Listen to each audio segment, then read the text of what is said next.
Hello friends, in the previous video we have seen how tricky this language English is in terms of pronunciation and also in terms of spelling, and we have also discussed some words which convey different meanings in spite of looking almost similar. Okay, so again we are going to continue with that. So let us first learn some words which are difficult to spell. We were at this word tomorrow, TOMORROW. Okay, if you want to memorize the spelling of this tomorrow, try to remember the story of Tom and Jerry. Just name of the cartoon Tom and Jerry. Okay, Tom consists of single M and Jerry consists of double R. Tom में एक M होता है और Jerry में double R है। इसको अगर आप याद रखते हैं तो आपके लिए टुमारो का स्पेलिंग याद रखना आसान हो जाता है। इसी तरह से हम दूसरा एक शब्द लेते हैं, वह है स्टेशनरी और स्टेशनरी। एक स्टेशनरी का मतलब होता है, जो स्टेशनरी ये है STATIONARY, और इसी स्टेशनरी में अगर हमने स्टेशन में ERY लगा दिया, बाकी सब सेम है, तो इस स्टेशनरी का मतलब होता है वह ऑब्जेक्ट, वह चीज़, वह बॉडी जो स्थिर हो। और इस स्टेशनरी का मतलब होता है ऐसी दुकान जहाँ से आप पढ़ाई लिखाई का सामान, कागज़, कलम, इरेज़र, पेंसिल वगैरह खरीदते हैं। अब देखिए इसको कैसे याद रखेंगे। इसमें से केवल एक को याद रख लीजिए। इस स्टेशनरी को अगर आप याद रखते हैं जहाँ से आप अपने पढ़ने लिखने का सामान खरीदते हैं, तो इसमें आप याद रखिए पेन या इरेज़र या पेंसिल जो भी है। अब इसमें देखिए कि शुरुआत में ई आ गया, यहाँ बीच में ई आ गया। आप एक पेन और इरेज़र याद रखिए, केवल पेन याद रखिए, ये ज़्यादा आपके लिए आसान पड़ेगा। जहाँ से आप पेन खरीदते हैं वह स्टेशनरी का दुकान है, ठीक है। तो इस तरह से आप जो ही ई देखें तो समझ जाएं कि यह वो स्टेशनरी की बात हो रही है जहाँ से हम सामान पढ़ाई लिखाई का खरीदते हैं। अब एक डिफ़िकल्ट वर्ड हम देखते हैं, एक्यूमुलेट,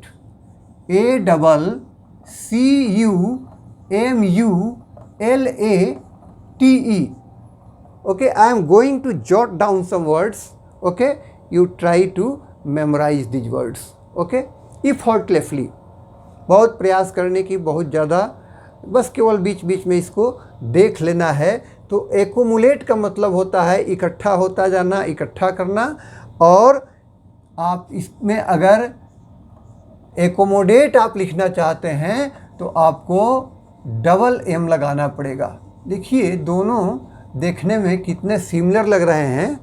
एक्यूमुलेट का मतलब होता है कुछ इकट्ठा करना, कुछ किसी चीज़ का इकट्ठा होना, और एकोमोडेट का मतलब होता है कि एक तरह से कुछ और चीज़ों को एडजस्ट कर देना वहाँ, ठीक है। एकोमोडेट का मतलब स्थान दे देना, उसको जगह दे देना। तो एकोमोडेट में डबल सी और डबल एम, यानी भीड़ पहले से ज़्यादा है। पहले एक ही सी अगर था, एक ही एम था, तो एक और सी आ गया और एक और एम आ गया, ठीक है। इसलिए जब एकोमोडेट वर्ड आए तो याद करिएगा कि आप कैसे रिक्वेस्ट करते हैं कि भाई थोड़ा मुझे भी बैठने दीजिए, ट्रेन वगैरह में जब भीड़ रहती है।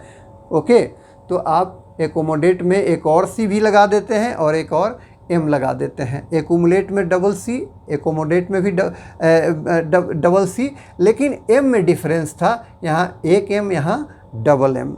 इसी तरह से हम एक वर्ड लेते हैं एम्बैरासमेंट और हरासमेंट। ओके, एम्बैरासमेंट का मतलब होता है झेप, EMBARRA, ओके, SSMENT। एम्बरासमेंट का मतलब हुआ, यहाँ डबल आर भी है और डबल एस भी है। एम्बरासमेंट का मतलब झेप। जैसे आपसे अगर कोई छोटी सी भूल हो जाती है तो आप थोड़ा एम्बरास्ड फील करते हैं, आपको थोड़ा एम्बरासमेंट होता है। टीचर ने आपको कोई टास्क दिया, ठीक है, आसान काम था और आपने उसको नहीं किया, ठीक है, तो पूरे क्लास के सामने आपको एम्बरासमेंट होता है। ओके, थोड़ा झेप, थोड़ा शर्म। ओके, और यही हरासमेंट है, कोई किसी को तंग करता है तो उसे कहते हैं हरास करना, और उससे जो वर्ड बना हरासमेंट। ये दोनों में अंतर यही है कि हरासमेंट में देखिए यहाँ पर एक ही आर है, लेकिन एम्बरासमेंट में डबल आर है, ठीक है। एस तो यहाँ भी है डबल। ओके, तो इसे थोड़ा सा प्रैक्टिस करेंगे, याद रखने का कोशिश करेंगे। तो इस तरह के बहुत सारे शब्द हैं, और कोई ज़रूरी नहीं है कि आपके पास बहुत सारे शब्द हैं तो आप, जैसे शब्द जो होते हैं वो फूल की तरह उनको समझिए। You may have a good number of flowers, still you are not able, you may not be able to make a beautiful garland। English या कोई हिंदी लैंग्वेज जो भी है, लैंग्वेज के साथ यही बात है, बहुत सारे शब्द माने नहीं रखते, ठीक है। उन शब्दों का, कम ही शब्दों को आप किस तरह से प्रयोग करते हैं यह ज़्यादा इम्पॉर्टेंट है। लेकिन ये कुछ ऐसे शब्द हैं जिससे आप भाग नहीं सकते हैं। जैसे ट्यूशन लिखने में भी कभी कभी पसीना छूट जाता है, TUITION, देखिए काफ़ी ट्रिकी स्पेलिंग है, TUITION, ट्यूशन। इसी तरह से जब ब्यूरो लिखते हैं तो BUREAU, ब्यूरो। और जब प्लेटो लिखते हैं, पठार, तो PLATEAU, plateau, PLATEAU, plateau. Plateau means पठार। ओके, ट्यूशन तो आप जानते ही हैं। यहाँ हम एक और मज़ेदार आपको स्ट्रक्चर बताना चाहेंगे। प्रायः इसमें लोग भूल करते हैं। इन दो शब्दों के समूह को आप देखें, एक है take the test, take the test, और एक है give the test, give the test. आमतौर पे विद्यार्थी क्या कहता है कि मैं परीक्षा दे रहा हूँ, I am giving the test. जब उसको सीधे उस तरह से ट्रांसलेट करेगा, मैं परीक्षा दे रहा हूँ, तो वह कह देगा I am giving the test, ठीक है। लेकिन यह गलत है। जब वह हिंदी में कहना चाहता है कि मैं परीक्षा दे रहा हूँ, तो ठीक यहाँ देने के लिए उसे टेक वर्ड का इस्तेमाल करना पड़ेगा। यानी students are taking the test, बच्चे परीक्षा दे रहे हैं। ओके, टेक द टेस्ट का मतलब होता है परीक्षा देना। तो यहाँ देना का मतलब गिव नहीं हुआ। परीक्षा देना के लिए टेक द टेस्ट, और परीक्षा लेना इसके लिए गिव द टेस्ट, परीक्षा लेना। तो प्रायः यहाँ पर गलती होने की संभावना रहती है। तो टीचर जो होते हैं, teachers are giving the test, the teacher has given the test, okay, to students. बच्चों ने, टीचर ने बच्चों को दिया है, कुछ पेपर दिया है, और वो टीचर उनका परीक्षा ले रहे हैं। ओके, तो यहाँ लेने के लिए गिव और यहाँ देने के लिए टेक। तो students are taking the test, the teacher is giving the test. तो आप देख सकते हैं कि अंग्रेज़ी कितना ट्रिकी लैंग्वेज है। अब हम एक बड़ी मज़ेदार पेयर ऑफ वर्ड्स को देखें। यहाँ भी प्रायः भूल होने की संभावना रहती है। ये दो शब्द हैं, अनइंटरेस्टेड एंड डिसइंटरेस्टेड। अनइंटरेस्टेड, और इसी से मिलता जुलता डिसइंटेरेस्टेड।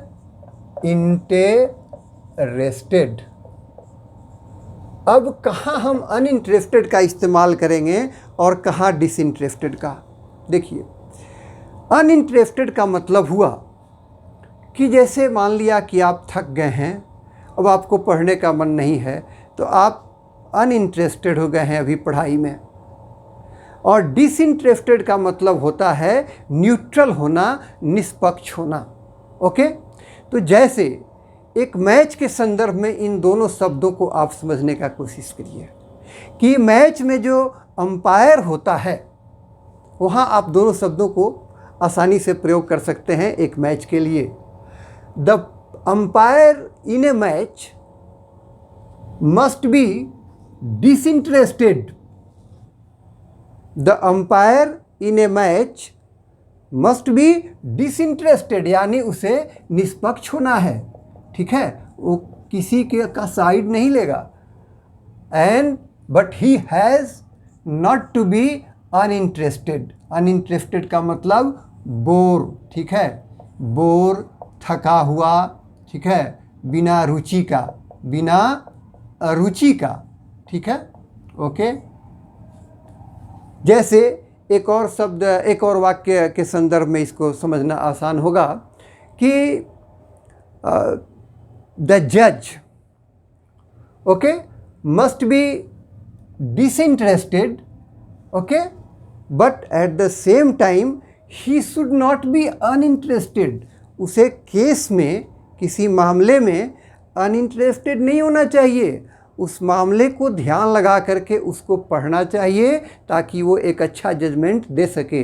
लेकिन he should be disinterested. Disinterested का मतलब कि उसे निष्पक्ष होना चाहिए।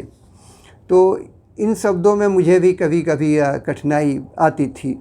अब आइए, एक बड़ी मज़ेदार शब्द है, ये देखें कि कैसे एक छोटा सा लेटर काफ़ी बड़ी गड़बड़ी कर सकता है।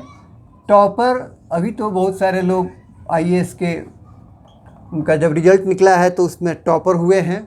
तो टॉपर और दूसरा इससे मिलता जुलता शब्द है टॉपर। ओके, यहाँ आर को थोड़ा हम हल्का सा साइलेंट करते हैं। टॉपर मतलब किसी परीक्षा में, किसी मैच में, किसी चीज़ में, किसी कंपटीशन में कोई टॉप करता है तो उसको हम कहते हैं टॉपर। ओके, यहाँ डबल पी है। लेकिन इस टॉपर का मतलब, जब यही पी, एक ही पी रहा है इसमें, इसका मतलब होता है वैसा व्यक्ति जो शराब ज़्यादा पीता हो, शराबी हो, हमेशा इंटॉक्सिकेटेड रहता हो, वैसे व्यक्ति को हम कहते हैं टॉपर, मीन्स शराबी, ड्रंकार्ड। ओके, इस तरह से आप देख रहे हैं कि कुछ ऐसे शब्द हैं जिनके साथ हमको काफ़ी केयरफुल रहना है। अब एक शब्द देखें, इसमें भी कठिनाई आती है। जैसे यहाँ देखें, लूज, LOOSE, इसे हम हल्का, इसमें ज नहीं बोलकर हल्का सा बोलते हैं, loose. Loose, your shirt is loose, मतलब आपका शर्ट ढीला है। ओके, लेकिन यहीं पर हम अगर ये कहते हैं LOSE, तो इसे हम थोड़ा, इसमें ज का उच्चारण होता है लूज। लूज का मतलब किसी चीज़ को खो देना। You can't afford to lose this match, इस मैच को आप लूज नहीं कर सकते हैं। ओके, इसे कहते हैं लूज करना, मतलब खो देना, और इस लूज का मतलब हुआ ढीला। अब यह कन्फ्यूज़न क्यों होता है? क्योंकि इस लूज से मिलता जुलता शब्द हो जाता है चूज। ठीक है, CHOOSE। तो यहाँ चूज का मतलब होता है किसी चीज़ को पसंद करना। यहाँ पर चूज जो है वो वर्ब हो जाता है, लेकिन लूज में ये वर्ब हो जाता है। लेकिन जब आप इसी को लूज में देखते हैं, सॉरी, लूज में आप, ये नाउन हो जाता है, लूज में नाउन, लेकिन यही शब्द जो है चूज में वर्ब हो जाता है। चूज में ये शब्द वर्ब हो जाता है, चूज। ओके, तो स्पेलिंग में आप जो है ख़ास करके कुछ चीज़ों में सावधानी आपको बरतनी पड़ेगी। अब एक आध और शब्दों को देख करके हम इस सेशन को इसका हम अंत करेंगे। जैसे नुआंसेस, आप जब कहना चाहते हैं कि मैं अंग्रेज़ी के बारीकियों को सीखना चाहता हूँ, मैं भाषा के बारीकियों को सीखना चाहता हूँ, तो किसी भी चीज़ की जो बारीकी होती है, उसकी छोटी छोटी जो बातें होती हैं, उसके जो डिटेल्स होते हैं, उसको हम कह सकते हैं nuances. We are learning the nuances of English language. हम लोग अंग्रेज़ी के बारीकियों को सीख रहे हैं। ओके, और एक शब्द और देखें यहाँ पर, FLAIR, यह भी सब लर्निंग से रिलेटेड है। I have a flare for learning, I have a flare for learning, learning के प्रति, कुछ सीखने के प्रति मुझ में रुझान है। Okay, I have a flare for drawing, मुझे ड्राइंग के प्रति रुझान है। I have a flare for books, मुझे पुस्तकों के प्रति रुझान है। तो नुआंसेस का मतलब हो गया बारीकियाँ, और फ्लेयर का मतलब हुआ रुझान। ओके, अब हम लास्ट में आपसे यह कहना चाहेंगे कि learning is not just about memorising some words. कुछ ऐसे सेइंग्स हैं, कुछ बड़े लोगों के द्वारा, अनुभवी लोगों के द्वारा ऐसे कहे हुए कुछ वाक्य हैं, उनके अनुभव के आधार पर, जो हमको कभी कभी काफ़ी ताकत देते हैं और मोटिवेट करते हैं। तो जैसे आज के संदर्भ में ख़ास करके स्टूडेंट्स को मैं यह कहना चाहूँगा कि your mind is like a garden. आप इसे याद रखें, your mind is like a garden and your thoughts are like seeds. आपका जो यह माइंड है वो बगीचे की तरह है।